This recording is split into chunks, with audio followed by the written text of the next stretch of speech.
বিসমিল্লাহ বিসমিল্লাহ।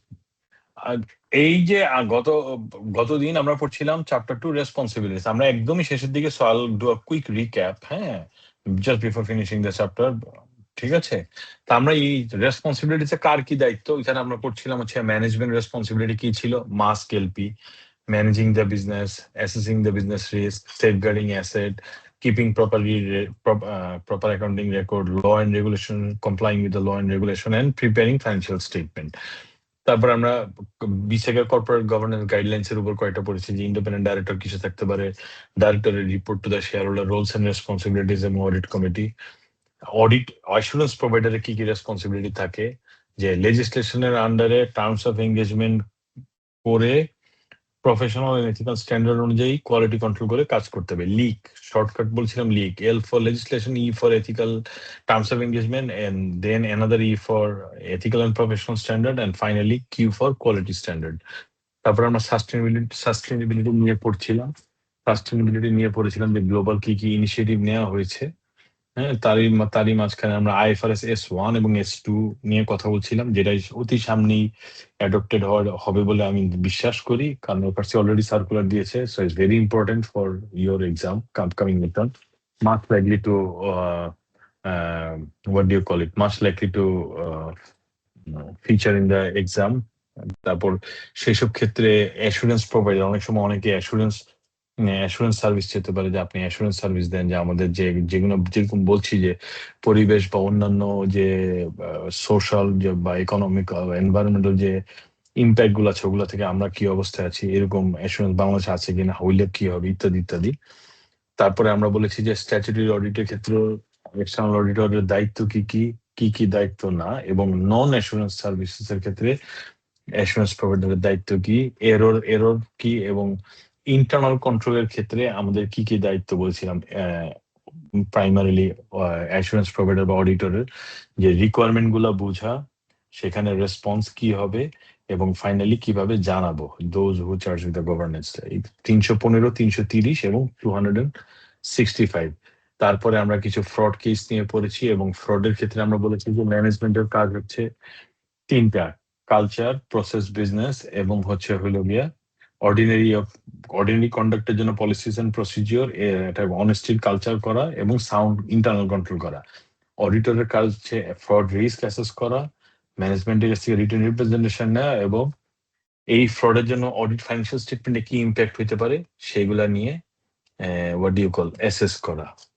ঠিক আছে? এবং আমরা এটা বলেছিলাম যে ফ্রড পাওয়া গেলে আমরা কিভাবে রিপোর্ট করবো, যে এক স্টেপ উপরে যাবো, অর্থাৎ নিচের দিকের কেউ করলে ম্যানেজমেন্টে, ম্যানেজমেন্ট করলে বোর্ডে, বোর্ড করলে বা শেয়ার হোল্ডার করলে থার্ড পার্টি রেগুলেটর এবং থার্ড পার্টির কাছে যাব।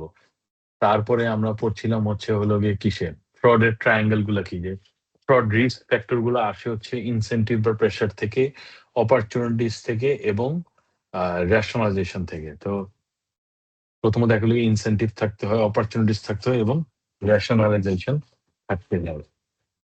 এইগুলো হচ্ছে another bit.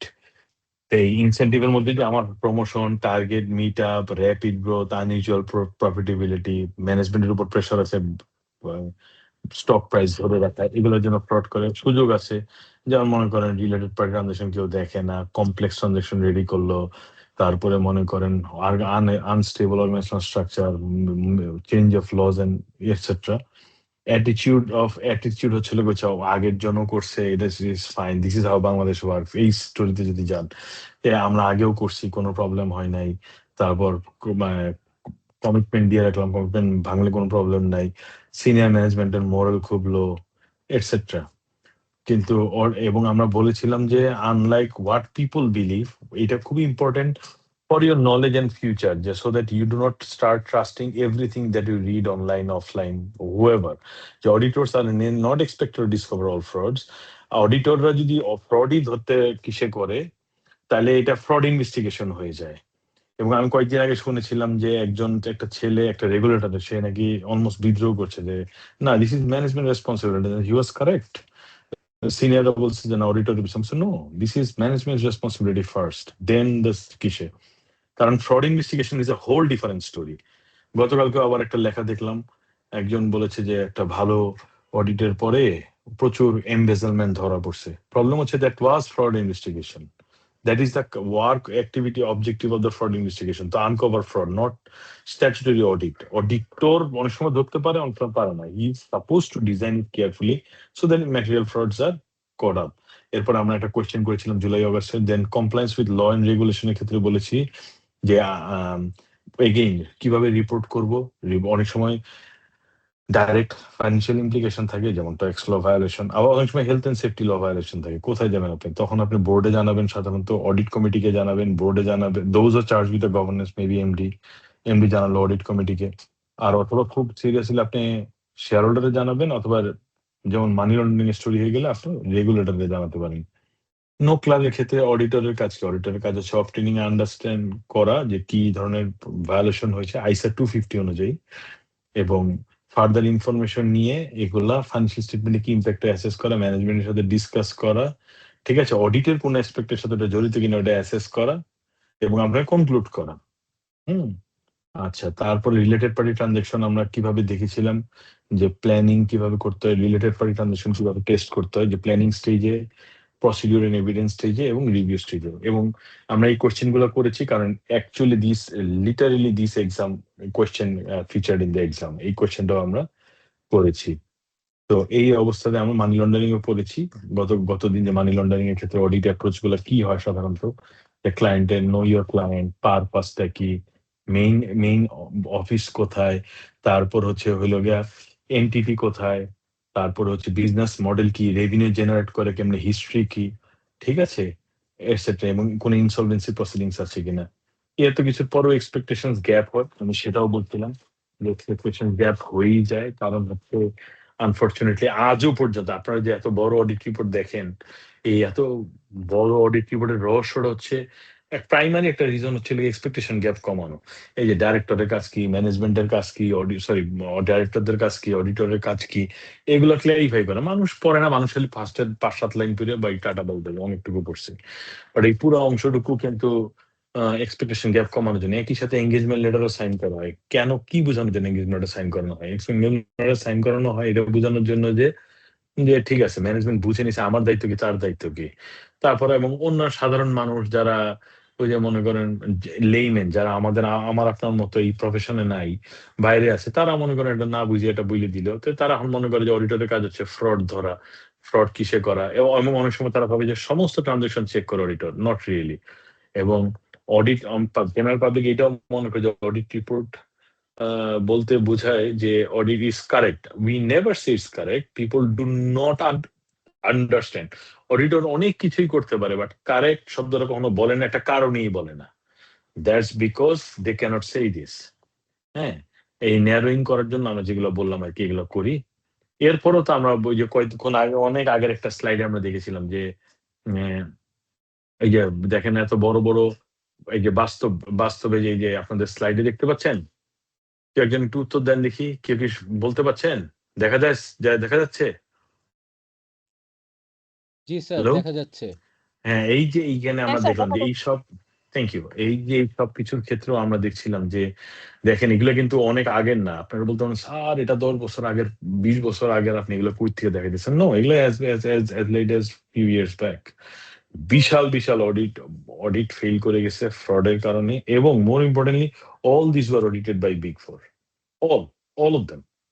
So fraud happens. এত কিছু করার পরেও সব নিয়ম, কারণ অনেক সময় ইফেক্টিভ ম্যাটেরিয়াল হয়, অনেক সময় এগুলোর পরেও ট্রু অ্যান্ড ফেয়ার ভিউ হয়, অনেক সময় properly planned, executed, documented, but কোন এক আননোন রিজনে কেয়ারফুলি এক্সিকিউটেড ফ্রড ধরা যায়নি. এটার কারণ অনেক প্রাইমারি রিজন বলা যায়, one of the four reason. হয় রিস্ক অ্যাসেস করে নাই ঠিক মতো, প্ল্যান করে নাই ঠিক মতো, কিভাবে কাজটা করবে, হ্যাঁ, যে অবজেক্টিভিটি থ্রেট হয়ে যায় এরকম জিনিসগুলো অ্যাসেস করে নাই, এবং থ্রেট হলে কিভাবে রেসপন্ড করব ওইটাও তারা অ্যাসেস করে নাই. এতটুকু পর্যন্ত আমরা পড়েছিলাম এই চ্যাপ্টারের এটাই হচ্ছে সামারি. সো আমরা এখন একটা প্রশ্ন করব. এতটুকু পর্যন্ত কারো কোনো প্রশ্ন আছে কিনা বলেন একটু, বা কোনো জিনিস আবার বলতে বলেন কিনা বলেন, নাহলে before we dive into some questions. Very important chapter, বলেন.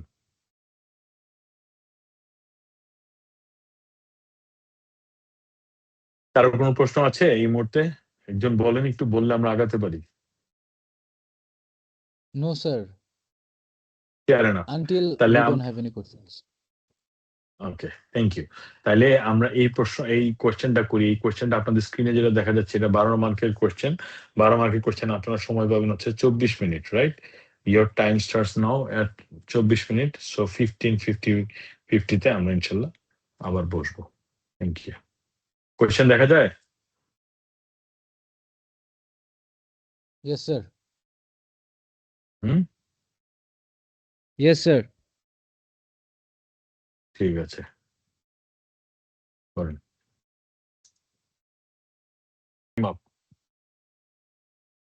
হ্যালো হ্যালো হ্যালো, কে যেন বলতে চাচ্ছিলেন? Can you hear me? Yes, yes, sir. জি জি, বলেন কি বলতে চাচ্ছিলেন। কোয়েশ্চেন 1 এর কি উত্তর দিয়েছেন বলেন। Sir, নোটটা। first the okay, sir. Sir, first the auditor should clear his duty and responsibility as an auditor to the director before starting the discussion.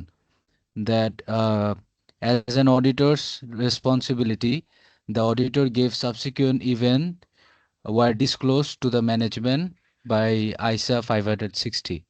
And then the points comes about the discussion. First, it is not a responsibility to find out fraud of a client by an auditor. An audit is point two. Audit is done in sampling basis, so it is a limitation in the audit procedure. Third, the time is a limitation when the audit is being done.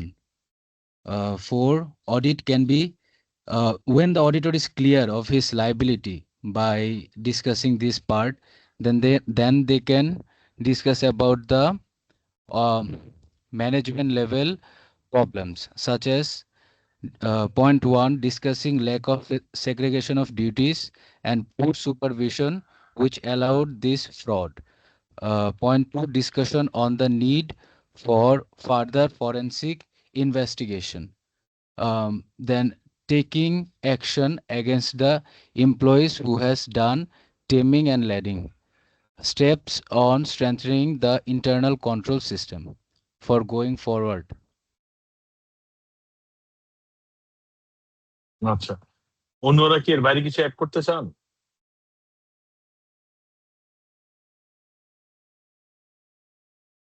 আচ্ছা, এই কোশ্চেনটা actually আপনারা এইভাবে চিন্তা করেন, এটা মোর real world scenario. হ্যাঁ, যে আপনি এখন ফাইন্যান্স ডাইরেক্টরের সাথে দেখা করতে যাবেন। আমার কথা ক্লিয়ার শোনা যাচ্ছে ভাই? জি ভাই, sorry sir, sorry sorry sorry. Doesn't matter. আমি বলার চেষ্টা করছি যে এই কোশ্চেনটা রিয়েল ওয়ার্ল্ড সিনারিও থেকে। প্রথমত এক হচ্ছে, আপনাকে প্রথমে জিজ্ঞেস করছে যে একটা নোট রেডি করবেন সিস্টেমেটিক, মানে আপনার একটা নোট থাকবে সুন্দর করে, যেটা ডাইরেক্টরের সাথে দেখা করার সময় কাজে লাগবে। সেটাকে আমরা 3টা ভাগে ভাগ করবো। এক, আপনার নোটটা কি, অর্থাৎ এঙ্গেজমেন্ট লেটারে কি বলা ছিল যে ফ্রড দেখতে হবে বা এমন কোনো ডিউটি এগ্রি করেছিলাম ক্লায়েন্টের সাথে। সেকেন্ড হচ্ছে কোনো লেটার যে ক্লায়েন্টের কাছ থেকে পেয়েছি কিনা, এবং এই লেটারের জন্য ইউজুয়াল প্যারাগ্রাফের বাইরে আনইউজুয়াল প্যারাগ্রাফ ছিল কিনা। এরপরে ফাইন্যান্স ডাইরেক্টর প্রথমেই আপনার জিজ্ঞেস করবে কি ব্যাপার, আপনারা টাকা টুকা নেন প্রত্যেকবার আসলে, আপনি তো ফ্রড ধরতে পারেন নাই। তখন আপনি কি করবেন? তখন উনি যা বললো সেগুলো বলবো। সেটা হচ্ছে যে আমাদের এটা প্রাইমারি রেসপন্সিবিলিটি ম্যানেজমেন্টের, এবং এইটা অডিটের কাজ হচ্ছে অডিটর যেন একটা ফাইন্যান্সিয়াল স্টেটমেন্টের উপর অপিনিয়ন দিতে পারে, ঠিক আছে? অথবা সেই উইকনেস গুলো আপনার আগের ম্যানেজমেন্ট লেটারে দেওয়া ছিল, হয়তো সেটা আপনারা ইমপ্লিমেন্ট করেন নাই।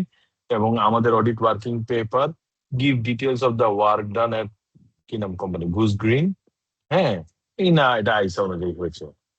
আর ফাইনালি আপনি লাস্টে বলবেন আচ্ছা, having said all of this, তারপরে বলবে যে আপনাদের রিপোর্ট তো ক্লিন রিপোর্ট দিয়ে রাখছেন। তখন আপনি প্রশ্ন করবেন অ্যাকাউন্টস এর উপরে ইফেক্টটা কি। কারণ আপনার এখানে অনেকগুলো নাম্বার আছে, অ্যাকাউন্টস এর উপর নাম্বার গুলো একটু যদি একটা বুলেট পয়েন্টে লিখেন, সবগুলোই বুলেট পয়েন্টে লিখবেন যে ইফেক্ট অন দ্য অ্যাকাউন্ট কি। এটা হয়তো ব্রাঞ্চের কনটেক্সটে ম্যাটেরিয়াল, কারণ কি প্রফিটটা লস হয়ে যাবে, but as a whole financial statement মন মতো করে 3-4% হবে maximum. Hmm, general context of the company 3-4%-এর বেশি তো না মনে হয়। যে মোর এক্সটেন্সিভ না হলে এখন কোয়ালিফাই করার কোনো দরকার ছিল না। তারপরে হলো কন্ট্রোল উইকনেস একটা পাওয়া গেছে, বাট এটা এত ম্যাটেরিয়াল না যে আমরা কোয়ালিফিকেশন লাগবে, যেটা আমরা প্রতি বছর রিভিউ করি। এন্ড ফাইনালি যদি সিগনিফিকেন্ট কন্ট্রোল ব্রেকডাউন চলতো, হ্যাঁ, এবং পরের বছর ফ্রড কন্টিনিউ করে যেত, তাইলে qualification would be possible, but not in this year. আমি কি এখন বোঝাতে পেরেছি আপনাদেরকে? জি এভাবে স্যার। সুন্দর করে লিখলে ভালো হয় না? আপনি কি মনে করেন? জি স্যার। হ্যাঁ, জি স্যার। 3টা আমি পয়েন্টে বুলেট পয়েন্টে লিখবেন। জি বলেন। জি স্যার, আমি আর কি মানে ট্রাই করেছিলাম যে দুইটা মানে সেগমেন্ট করতে, যে ফার্স্টে হলো মানে অডিটর নিজের যে ডিউটি অ্যান্ড নিজের প্রথম রেসপন্সিবিলিটি যে। নিজের কাগজপত্র দেখবে। সেকেন্ড পয়েন্ট হচ্ছিল ম্যানেজমেন্টের বুঝাবে যে অডিটরের কি দায়, ম্যানেজমেন্টের কি দায়। থার্ড পয়েন্ট জি বলবে স্যার। হচ্ছিল কোয়ালিফিকেশন কেন হইল না, এইটি। জি স্যার। স্যার এখানে তুমি কি আমার একটা মানে ইয়া ছিল, কনফিউশন ছিল যে এখানে একটা পার্ট হলো your report to management after the audit pointed out that internal controls were weak at the branches due to the small number of staff. তো এটা স্যার আমি যখন অলরেডি মানে আনকোয়ালিফাইড অপিনিয়ন দিয়ে দিয়েছি আর কি, তো যখন স্যার আমি মানে রিপোর্ট ইস্যু করে ফেলেছি, তো এরপরে হুম, যে যখন আমি এরকম কোনো ম্যাটেরিয়াল মিস স্টেটমেন্ট পাই, তখন তো এটা আমরা মেটেরিয়াল নর্মালি। মিস স্টেটমেন্ট না। আপনি বলছেন যে কন্ট্রোল লো স্টাফ থাকতেই পারে। লো স্টাফ অনেক জায়গায় আচ্ছা হয়। লো আচ্ছা স্টাফের মানে আচ্ছা। এই না যে এটা ফাইন্যান্সিয়াল স্টেটমেন্ট, এটা কন্ট্রোল উইকনেস হইতে পারে, but not material enough to warrant a qualification জি দুই স্যার। হাজার জি স্যার। 20x1 অ্যাকাউন্টে। ঠিক আছে, মানে বাট জি প্রত্যেক স্যার। বছর আপনি দেখবেন যে এত কমে গেছে।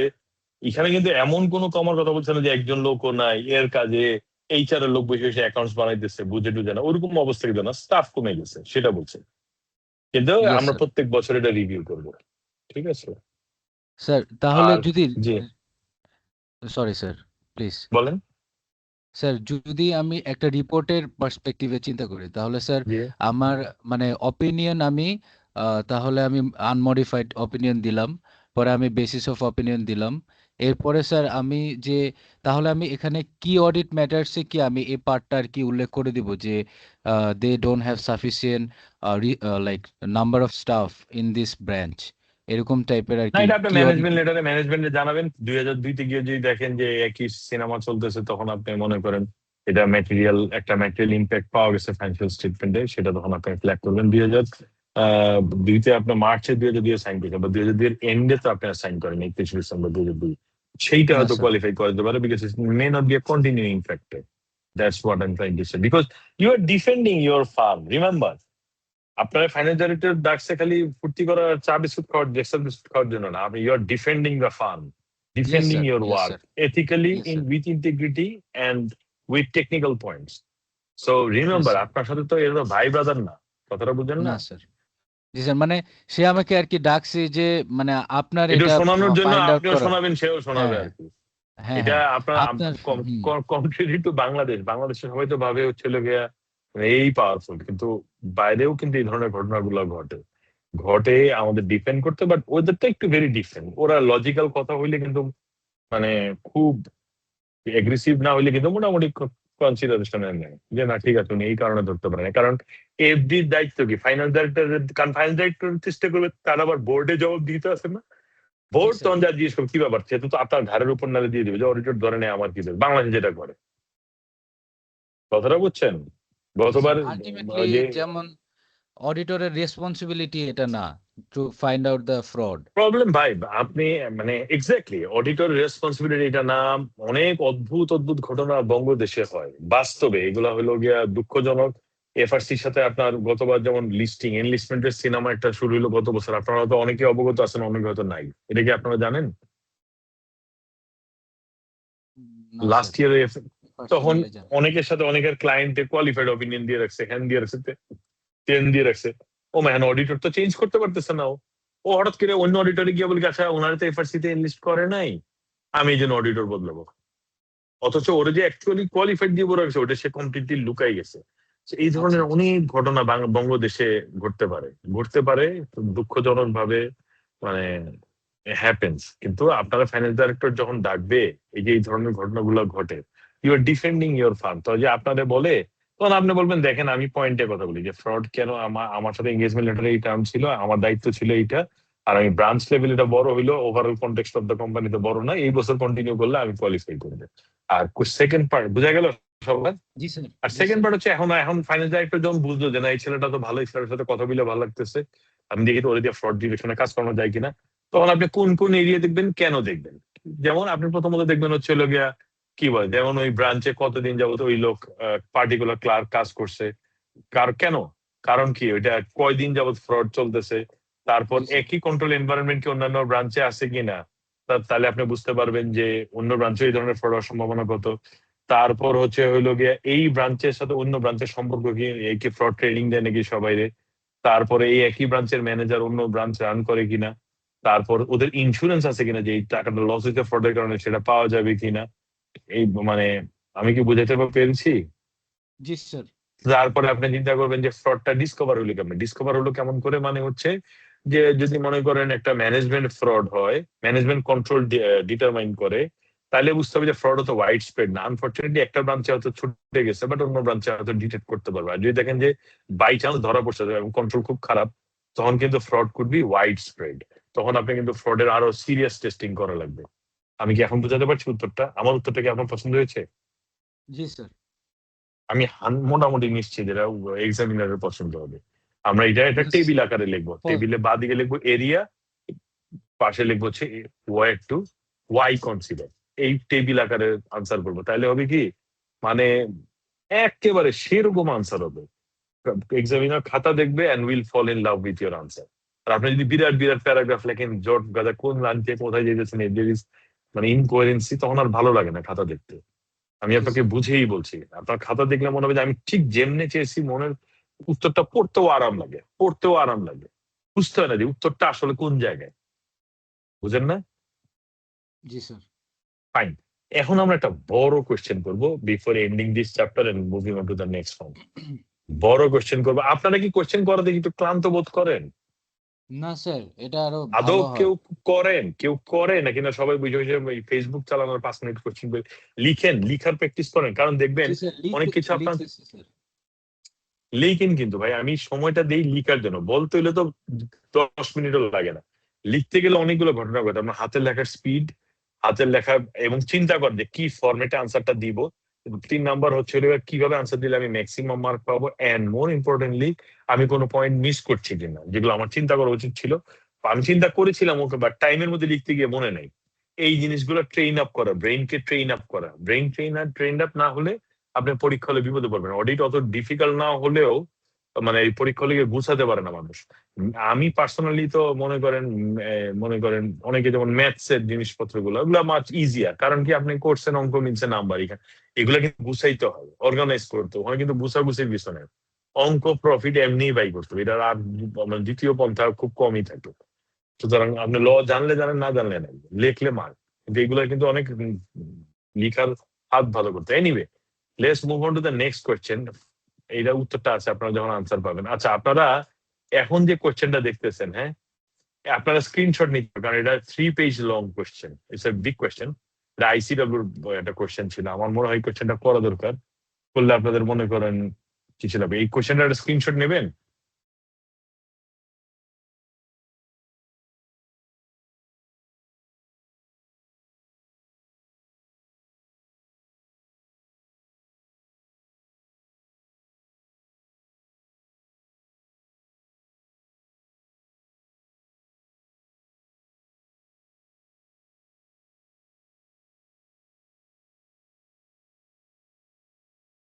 হ্যালো,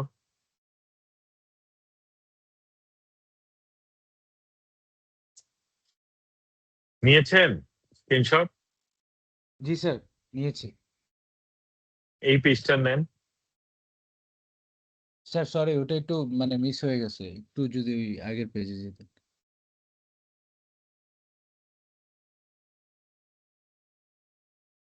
নিয়েছেন? জি স্যার, নিয়েছি। এটা নেন।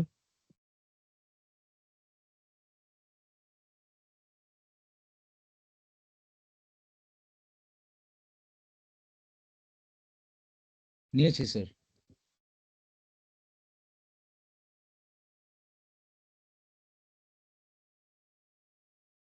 এই আর এটা হলো ফার্স্ট পেজ, এটাও নিয়ে রাখেন বাই চান্স যদি লাগে।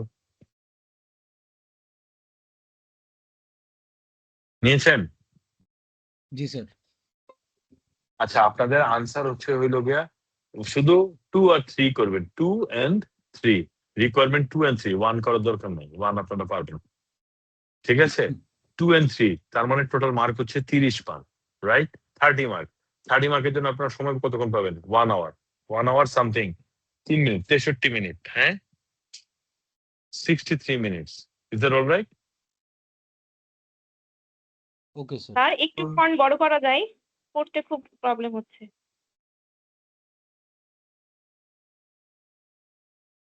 এখন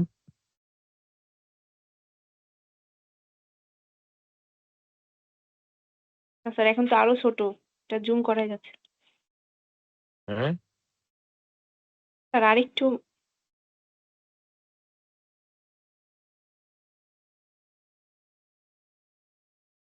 এবার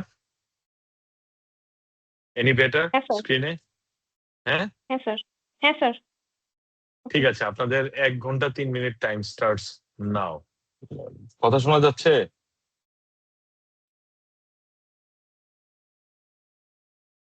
হ্যালো, হ্যালো, জি স্যার, শোনা যাচ্ছে। কেমন লাগলো? Times almost up, few seconds left, but I guess we are there if you want to leave. How was it? Good, bad, ugly? I need honest opinion.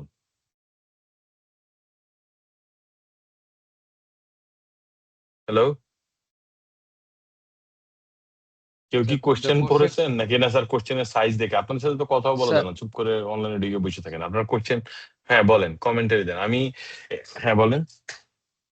Sir আর কি question পড়েছি, তো মানে মনে হয়েছে যে লেজিসলেশনাল কিছু প্রবলেম পরে, মানে going concern issue, inventory issue, এগুলো আর কি মানে আইডেন্টিফাই করতে করতে স্যার সময় চলে গেছে, মাঝখান দিয়ে আবার আমার একটু নেট চলে গেছিল। আচ্ছা, বাট আপনার কি মনে হয় যে এই কোশ্চেন গুলো আপনারা, এই যে 30 মার্কের কোশ্চেন, হ্যাঁ, 30 মার্কের কোশ্চেন মানে কি 1/3 of your exam time. Yes This sir. will underpin a big portion of your passing situation. So usually এত পরীক্ষা হলে আপনাদের এত বড় কোশ্চেন আসবে না। স্যার কোশ্চেন পড়ে ওটা আন্ডারস্ট্যান্ড করতে করতে যে একটা মানে মানে একটা আউটলাইন ক্রিয়েট করবো অ্যান্সারের, ইট গেটস ভেরি মানে টাফ সিচুয়েশন। চ্যালেঞ্জিং, হ্যাঁ স্যার, চ্যালেঞ্জিং, মানে হ্যাঁ, this one, the previous one was like, okay, I manageable. studied the question, yes, then I can identify these are the key areas I should be writing. It is easy to understand the scope, but here in this question, like on the beginning, the first page, there are some theoretical matters, then there are some like financial matters, then there are some the question when the requirement comes, যে outline the responsibilities of তখন like ভুলে গেছেন। management, তখন sir মনে হইতেছে যে হ্যাঁ সবই তো করা উচিত, ওরা তো রুলস ফলো করে না, ইনভেন্টরি ভ্যালুয়েশন ঠিক নাই, গোয়িং কনসার্ন ঠিক নাই, কিচ্ছু ঠিক নাই। Exactly. This was chosen particularly to accustom you to the fact that the sometimes questions are longer. হ্যাঁ, তখন হয় কি, এই আমি আমার মেইন টার্গেট হচ্ছে এই কোশ্চেন, এরকম কোশ্চেন গুলোই অনেক সময় পরীক্ষা হলে চলে আসে। মাঝে মাঝে আমরা ছোট কোশ্চেন গুলো করি যেখানে it's like if you know it you know it, if you don't know it you don't know it. আর sometimes questions like this ones, আমি কোশ্চেনটা আলোচনায় বড় লম্বা করবো না, কারণ কি আমরা ইনশাল্লাহ যখন স্লাইডটা ডিস্ট্রিবিউট করে দিব তখন আপনারা আনসারটা এমনিও দেখতে পারবেন, it will all make sense ইনশাল্লাহ। হ্যাঁ, স্লাইডটা আজকে আমি টিচে করে দিব, বাট মিনওয়াইল আমি আপনাদের সাইকোলজিটা, যে আপনারা পড়ার সময় কোশ্চেন, আপনি যেমন how do I put it, it's just আপনি, আমার ফোকাস হচ্ছে আমার কোশ্চেনের, আমি কোশ্চেন পড়ার আগে এইখানে ট্রিক্সটা হচ্ছে I need to have a strategy. Strategy meaning before I start reading the question, I read the requirement in my mind. How do you, এই যে কোশ্চেনটা বড় আসছে, how do you manage it? If there is no grammar, but if I were you, I would have read the question, requirement that is, requirement পড়ার পরে আমি আমার মাথায় একটা প্ল্যান নিয়ে নিতাম যে আমি আনসারটা এইভাবে লিখবো, টেবিল ফরম্যাটে, বুলেট পয়েন্ট ফরম্যাটে, কোন ফরম্যাটে লিখবো যে which makes it absolutely easy for the examiner to see where the answer is. No nonsense, no non-relevant কথাবার্তা, right? আমার মাথার মধ্যে যদি আমি টেবিল আকারে চিন্তা করতে, টেবিল আকারে দুইটা জিনিস চিন্তা করতে হবে। আমি হাতে লিখতাম একটা জায়গায় রাফের মতো, এইটা তীর দিয়ে লিখতাম ওয়াই, এইটা লিখতাম তীর দিয়ে লিখতাম ওয়াই। আর যদি বুলেট পয়েন্ট আকারে লিখতাম তাহলে বুলেট পয়েন্ট আকারে জাস্ট নোট করে যেতাম। দেন কোয়েশ্চেন পড়ার সময় আন্ডারলাইন, যেহেতু আপনারা মোবাইলে পড়েছেন, it's difficult underline, I understand, but at least আমি কাগজে নোট নিতাম একটা রাফের মধ্যে নোট, আর আমি পরীক্ষার হলে থাকলে কোয়েশ্চেনের নিচে আন্ডারলাইন করতাম যে এই প্রত্যেকটা জিনিস আমার রিকোয়ারমেন্ট ওয়ানে যাবে। নীল নীল রঙের আন্ডারলাইন করে রাখছি মানে এগুলো সব আমার রিকোয়ারমেন্ট ওয়ানে যাবে, and then requirement two, requirement three, etcetera. Question পড়ার আগে, অর্থাৎ রিকোয়ারমেন্ট পড়ে পুরো ফুল সিনারিও পড়ার আগে আমার মাথার মধ্যে আমি প্ল্যান করতাম যে আমি যে সিনারিওটা পড়বো, what M I looking for. কারণ আপনারা এখন একটা দেখতে পাচ্ছেন এক্স্যাক্টলি সেম প্রবলেম কিন্তু আমেরিকা আছে, আপনারা কি এটা জানেন? আমার কথা একটু উইয়ার্ড লাগছে, আমি বুঝতে পারছি না। Hello, sir exact same problem বলতে স্যার মানে যে আমরা যেটা এক্স্যাক্টলি সেম ফেস করি প্রবলেমে আপনারা এখন যে প্রবলেমটা ফেস করতেছেন, ইউএসও এখন এক্স্যাক্টলি সেম প্রবলেমে আছে। কি সেটা? They don't have an off ramp. Off ramp মানে বুঝেন, তারা বুঝতেছে না তো এদের কি গুলি মারবো না মারবো না, এদের মারলেই বা কি সমস্যা, মানে মারলেও তো কোনো লাভ হইতেছে না। বাট আমি কি বললে ভিক্টোরি নিয়ার দিক দিয়ে বাইরে বলবো, because they don't have an off ramp. তারা they started the war themselves and then suddenly realize যে what constitutes a victory and can I achieve it. আপনাদের এত বড় একটা কোয়েশ্চেন, আমি পড়ার আগে আমার ঠিক করতে হবে যে আমি এক্স্যাক্টলি এইভাবে আনসারটা লিখবো, এই রিকোয়ারমেন্ট গুলো এই বক্সে বসায় বের হয়ে যাবো। This is what I want. Question অর্ধেক পড়ার পরে যদি আমি চিন্তা করি যে কেমনে লেখা যায় এটা, that is dangerous. That is a dangerous and suicidal mission, যেটা আমেরিকার হচ্ছে পুরা বিপদ, পুরা বিপদ। এখন তারা বুঝতেছে না হোয়াট ইজ অফ র্যাম্প। তারা যে what constitutes a victory they don't know, because they don't have a definition. Bangla স্টাইলে যুদ্ধ করতে গিয়ে ধরা। আমি এই কারণে বলছি বড় কোয়েশ্চেন দেওয়ার এটা হচ্ছে সাইকোলজিটা, আপনাদের সাইকোলজিটা সেট করা। পরীক্ষা হলে কিন্তু বড় কোয়েশ্চেন আসে, আপনারা কি এটা দেখেছেন? পরীক্ষা হলে কিন্তু বড় কোয়েশ্চেন আসে নাকি না, দেখেন নাই কখনো? জি স্যার আগের দেখেছি ব্যাচ, স্যার জি স্যার। কারেক্ট। বড় কোয়েশ্চেন গুলো দেখলে আপনার মাথাটা ওইভাবে ক্লাস করতে হবে যে এটা বড় কোয়েশ্চেন, আই ডোন্ট হ্যাভ সারা জীবনের সমস্ত সময় নাই, আমি লেকচারটা কেন দিচ্ছি? লেকচারটা না দিয়ে আমি গড় পড়াটা পড়াই দিতাম। কিন্তু হয় কি, এমন না যে আপনারা পারেন না, আপনারা পারেন, আপনারা ইউ নো দিস, এন্ড অনেক সময় আনসার গুলো কোয়েশ্চেনের ভিতরে দেওয়া থাকে। প্রবলেম হচ্ছে আপনি কি খুঁজতেছেন অর্ধেক পথে গিয়ে অনেক সময় হারাই ফেলে। কনস্ট্যান্ট জি স্যার ফোকাস, যে এটা অনেকটা নামাজের মতো হয়ে গেছে, অর্ধেক পথে নামাই যে কোন সূরা ছিলাম, আমি জানি কই ছিলাম, কি জানি খুঁজতেছিলাম, কেমনে জানি লিখবো, এরা বেড়া অবস্থা একটা। তাতে করে বিপদটা কোথায়? ছোট কোশ্চেনে আপনার রিকভারি টাইম থাকে, রাইট? ছোট কোশ্চেনে রিকভারি টাইম থাকে, বড় কোশ্চেনে কিন্তু রিকভারি টাইম নেই। The damage is done. Damage is done মানে টাইম ওয়াইজ। শুধুমাত্র আপনার এই কোশ্চেনটা যে খারাপ হবে তা না, এর পরে যে কোশ্চেন গুলো আনসার করা শুরু করবেন ওগুলাই কিন্তু আপনার ডমিনো ইফেক্ট পড়তে থাকবে, যে আপনার আনসার গুলো খারাপ হতে থাকবে। এই জিনিসগুলোকে একটু সিরিয়াসলি বলেন। আমি বাস্তব মানুষের মতো কথা বলার চেষ্টা করি। তাত্ত্বিক আলোচনা, তাত্ত্বিক আলোচনা করার চেয়ে আমার মনে হয় যে আমি অনেক সময় দেখি ছেলেপেলে majority time they struggle with time management, they struggle time and again I see the same thing. Sir টাইমে মিলাইতে পারিনি, স্যার 73 আনসার করছি, স্যার 67 আনসার করছি। 67 বললে আমি বলি বাবা তুমি অলমোস্ট সার্টিন থাকো তুমি ফেল করছো, তুমি নিজে খাতা দেখলো পাস করাবো না তোমাদের। ওই 70-85 আনসার করে অডিট পরীক্ষায় পাস করাটা is ridiculously difficult unless you are মানে absolute spot on every single hit, যেটা আপনার মনে হবে you are, but you actually earned. That's another problem. পরীক্ষা থেকে বাইরে মনে ইয়েস হবে যে স্যার সলিড 85 স্যার আনসার করছে, কিন্তু এটা আসলে একটা সলিড না। অনেক বড় একটা প্রবলেম স্যার। স্যার মানে কোশ্চেনের অ্যান্সার করার পর মনে হয় যে যে আমি একদম টু দ্য পয়েন্ট একদম অর্গানাইজ করে লিখেছি, মানে after I check the like answer, পরে যে দেখি যে না এটা তো আসলে এমনি লেখাটা মন খারাপ উচিত করার একটা হয়নি। সিনেমা, সিনেমার নাম হ্যাঁ স্যার, কিচ্ছু করার নাই, পারিবারিক সিনেমা, কিচ্ছু করার নাই। স্যার এবং মানে এই অনেক উইয়ার্ড বিপদ একটা সিচুয়েশন স্যার, অনেক উইয়ার্ড বিশাল হয়, বিপদ কারণ স্যার। আমি ছেলেপেলেকে এই প্রবলেম গুলা কাটানোর একমাত্র উপায় হচ্ছে you start practicing questions, many questions, as many possible within time. Test yourself, test can I think on the feet. আমার সবগুলো কোশ্চেন কমন পড়বে না, যে ফার্স্ট হবে যে A+ ফার্স্ট হাইয়েস্ট মার্ক পাবে তারও পড়বে না common. The difference between me and যে ফার্স্ট হবে তার মধ্যে ডিফারেন্স হচ্ছে সে প্ল্যান করে ফেলবে যে আমি বিপদে পড়েছি, নো প্রবলেম, বিপদে পড়ারই কথা, না পড়লে আমি মনে হয় কোয়েশ্চেন রিকোয়ারমেন্ট ভুল পড়েছি। You should think like that. আমি কিন্তু এভাবেই চিন্তা করছি যে আমি যখনই দেখছি যে কোয়েশ্চেন সোজা লাগা শুরু করছে আমি বারবার রিকমেন্ড পড়া শুরু করছি, কারণ আমি জানি এত তো সোজা হওয়ার কথা না, because I did not have faith in my self যে এত তো সোজা হওয়ার কথা না, আমি তো সারা বছর তেমন কিছু প্র্যাকটিসই করিনি।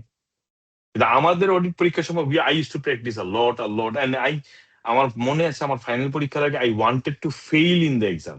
মক টেস্ট হয় না, মক টেস্ট জি স্যার। কি আপনারা দেন? আই ওয়ান্টেড, একবার ফেল করেছি না বুঝে, যে বুঝি নাই, পুরো কোয়েশ্চেন আনসার দেওয়ার পরে ফেল। তারপরে যখন দেখলাম যে আমি আমার পাশের বন্ধুরা বারবার পাস করছে আর আমি 2-3 নাম্বারের জন্য বারবার ফেল করছি, তারপরে ইট বিকেম মানে অ্যাডিকশন টাইপের, যে আই রিয়েলি আমার এই কোয়েশ্চেনের আনসারটা যদি খাতায় টাইপ করা হয় তাহলে how it would look. Final পরীক্ষার কথা বলছি, অডিটের শুনছেন না, আমার সি এর ফাইনাল পরীক্ষা। Sir, I became very obsessed with it, very obsessed. I constantly used to practice এবং আমি আনসার লেখার আগে পরীক্ষা হলে আমার মনে আছে যে আই এক্স্যাক্টলি যে চোখ বন্ধ করে এইটা হবে কোশ্চেন, এইটা হবে আমার আনসারের দেখতে, বই ছাপাইলে এরকমই লাগতো, এইটা আমার আনসার লিখতে যে ইনফরমেশন লাগবে কোশ্চেন থেকে প্লাগ করো, সেই ক্যালকুলেশন গুলো করো, সেগুলো বসে দাও। স্যার আপনি এটা বলা তো সোজা, করা তো কঠিন। আমি বললাম অফকোর্স করা কঠিন, I had to practice. Simple. আপনারা এখন যে লেকচারটা দিচ্ছি এটা কেস স্টাডিতেও কাজে লাগবে, একদম simple, constantly practice.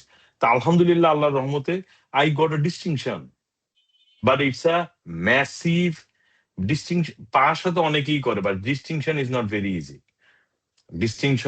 Very easy, final পরীক্ষায় ডিস্টিংশন পাওয়াটা। বাট আমি মানুষ সেইটা বোঝানোর চেষ্টা করি যে আপনারা যেটা করেন কি, আপনারা ওভার কনফিডেন্সে ভুগেন, তারপর বাইরে গিয়ে বলেন কি স্যার কোশ্চেন ইজি ছিল, আমি আনসার করতে পারি না, আমি 81 এর আনসার করছি, 77 এর আনসার করছি, 86 এর আনসার করছি। মাই গুডনেস, আপনি কি ধরেন আপনি 50 এর বেশি মানে 30 এর বেশি কম পেয়ে ফেল করবেন, আপনার 14 নম্বর ছেড়ে আসলেন কোথেকে? বিকজ আপনার টাইম ম্যানেজমেন্ট পুয়ার। আপনার একটা কোশ্চেন ভালো লাগছে, আপনি মনের মাধুরী মিশে লিখছেন, আর একটা কোশ্চেন খারাপ লাগছে, আমি লাইক ধর আম্মু ভাত খাবো না টাইপের, ধর এটা লিখলাম না। এখন আমার 100 আনসার করতে হবে in time, in a balanced script, balanced একটা স্ক্রিপ্ট। এই এবং ব্যালেন্স স্ক্রিপ্ট তখনই স্যার আমি how do I balance? You balance by sticking to the time line. আপনার সময় দেওয়া আছে, এই সময়ের মধ্যে লিখতে হবে, আমি যতটুকু লিখতে পারি, তাহলে আমার খাতাটা ব্যালেন্স হবে, তাহলে আমার খাতার ব্যালেন্স নষ্ট হয়ে যাবে। কোথায় কতটুকু লিখবো স্যার বুঝতেছি না। Make it easy for the examiner to find the answer. আপনার কোশ্চেন যেন 3 পেজ পড়া না লাগে আনসার পাইতে গেলে। আমি ক্লিয়ার হেডিং থাকবে, বুলেট পয়েন্টে লেখা গেলে আমি বুলেট পয়েন্টে লিখবো। আমার দরকার তো নেই ঐতিহাসিক সিনারিওর গল্প লেখা। কিন্তু আপনার আনসার পাইতে যদি কষ্ট হয়, এক্সামিনার যদি খাতাই পড়তে ইচ্ছা না করে, ওয়াইট ডিউ গো? বেসিক কোশ্চেনের আনসার দিচ্ছে না। বেসিক কোশ্চেনের আনসার অনেকে দেয় না, যে ক্লাসের যে রিকোয়ারমেন্টের বেসিক কোশ্চেন ওটা আনসার দেয় না। মেইন কোশ্চেন কি, কোশ্চেন আধা আধি পড়ে। তো আমার মনে হয় আমি এটা আনসার করলাম না, but I wanted to test your psychology. এই সাইকোলজিক্যাল কারণে এই বড় কোশ্চেনটা করা, যে আপনার একটা বড় কোশ্চেন পেলে আপনারা, আমরা তো পুরো ক্লাস বেড়ে ছোট ছোট যে কোশ্চেন গুলো আসছে এগুলো করছি, একটা বড় কোশ্চেন আসলে how do I face it?